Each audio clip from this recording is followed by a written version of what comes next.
નમસ્કાર દર્શક મિત્રો, હું પ્રીસ્કૂલ એસોસિએશન જે મેનેજમેન્ટ છે એના તરફથી આપ સૌને એક રિક્વેસ્ટ કરવા આવેલી છું કે જ્યાં હમણાં ટીઆરપીની જે દુર્ઘટના થઈ એ પછી ઘણી બધી પ્રીસ્કૂલો બંધ કરવામાં આવી છે, સીલ મારવામાં આવેલા છે.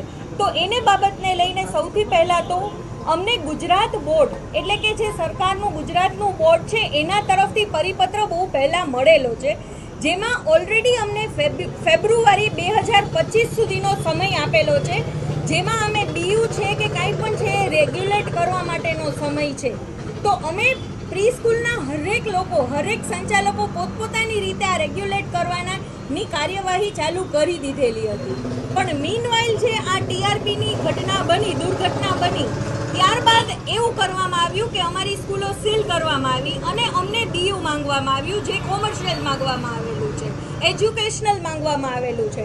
તો સૌપ્રથમ આપ સૌને ખાસ રિક્વેસ્ટ છે કે અમને જે 2025 સુધીનો સમય આપેલો છે, ફાયર સેફટી માટે અમે બંધાયેલા છીએ જ. અમારા આંગણે આવેલું બાળક છે, વાલી છે, સ્ટાફ મેમ્બર છે કે અમે ખુદ બધા સેફટી મેઝર્સ માટે પૂરેપૂરા તૈયાર છીએ. અમે કોઓપરેટ કરવા પણ રેડી છીએ.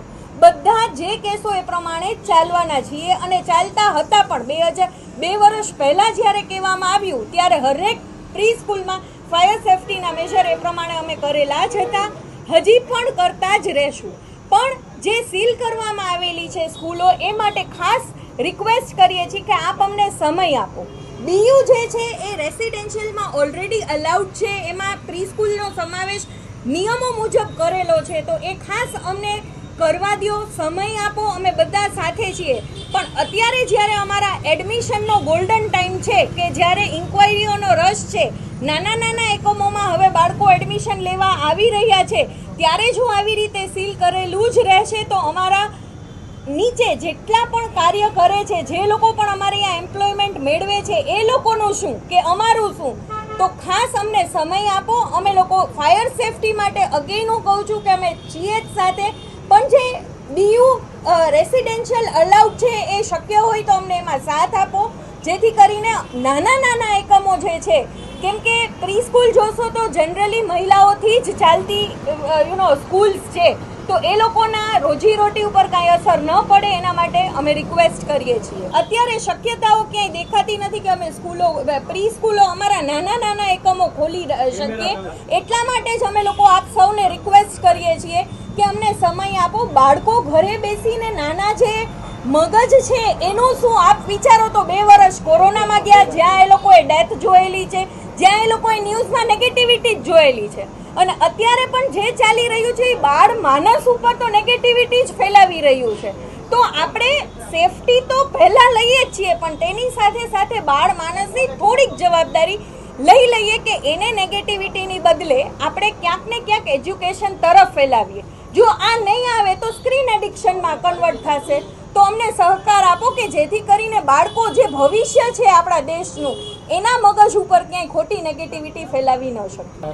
અમે પ્રી સ્કૂલ મેનેજમેન્ટ એસોસિએશન દ્વારા સરકારશ્રીને, કમિશનરશ્રીને એક નિવેદન આપીએ છીએ કે જે અત્યારના કમિશનર, આરએમસી કમિશનર કે આરએમસી ઓફિસ દ્વારા જે ડ્રાઈવ ચલાવવામાં આવી રહી છે, જેમાં અનેક પ્રી સ્કૂલોને સીલ કરવામાં આવી રહી છે.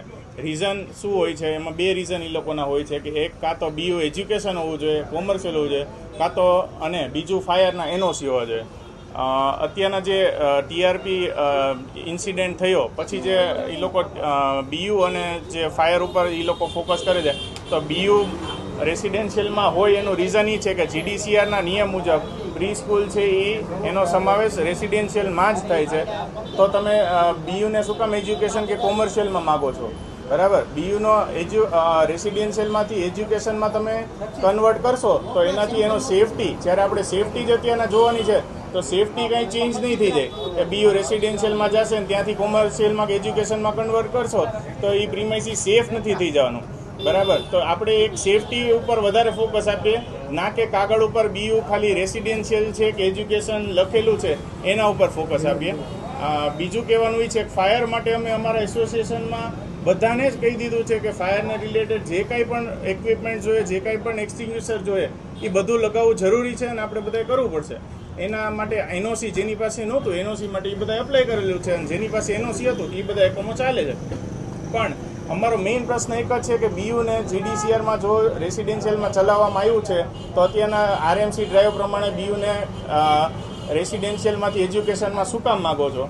બરાબર, એના લીધે તમે પ્રી સ્કૂલને સીલ કરી દો છો અને એ કાગળ ઉપર જ ખાલી નામ ચેન્જ થાય છે. એનાથી પ્રીમાઇસી સેફ થતું હોય તો પણ અમે માની લઈએ. અને જો બીયુને અમારે રેસિડેન્શિયલમાંથી એજ્યુકેશનમાં કે કોમર્શિયલમાં કરવું પડશે તો એ મોટાભાગની પ્રી સ્કૂલ નહીં કરી શકે. એનાથી અમારે પ્રી સ્કૂલ મોટાભાગની પ્રી સ્કૂલે એ બંધ જ કરવાનો વારો આવશે. બીજો એ છે કે આ જ્યારે પરિપત્ર આવ્યો હતો અમારે ગુજરાત સરકારનો જે ફેબ્રુઆરી 2025 સુધીમાં અમારે ફૂલફિલ કરવાનો હતો, એ પરિપત્ર આવ્યો એની અમે ઓલરેડી એ પરિપત્ર અમે જોયું, એમાં રજિસ્ટ્રેશનના જે બી નોર્મ્સ હતા એના માટે અમે કમિશનર સાહેબ આરએમસીમાં, કલેક્ટર સાહેબ, ડીઓ સાહેબને ઓલરેડી 9/4/2024 રજૂઆત કરેલી હતી કે આ પ્રશ્નો ઉપર અમારે ઓલરેડી પ્રોબ્લેમ છે. એના પછી આ ટીઆરપી અગ્નિકાંડ થયો હતો અને એ પછી અગેન આ જે કમિશનર આરએમસી ઓફિસ દ્વારા જે પણ ડ્રાઈવ ચલાવવામાં આવી છે એ થોડીક અમને અયોગ્ય લાગે છે. આના ઉપર વિચારવું જોઈએ, કારણ કે બહુ નાના એકમો છે. તમે ખાલી કાગળ ઉપર એક શબ્દ ફેરવવામાં જો આવું કરશો તો મહિલાઓ કેટલી બધી ક્યાં જશે? આર્કિટેક્ટ પાસે જશે, કોર્પોરેશનમાં ધક્કા ખાશે, કેટલું કરશે? એટલે થોડુંક એ વિચારો, નાના એકમોને બચાવવા માટે થોડીક મુહિમ કરવી જરૂરી છે. સાંજ સમાચાર ફેસબુક પેજને લાઇક કરો, વિડીયો શેર કરો અને વધુ વિગતવાર સમાચાર માટે sanssamachar.net વિઝિટ કરો.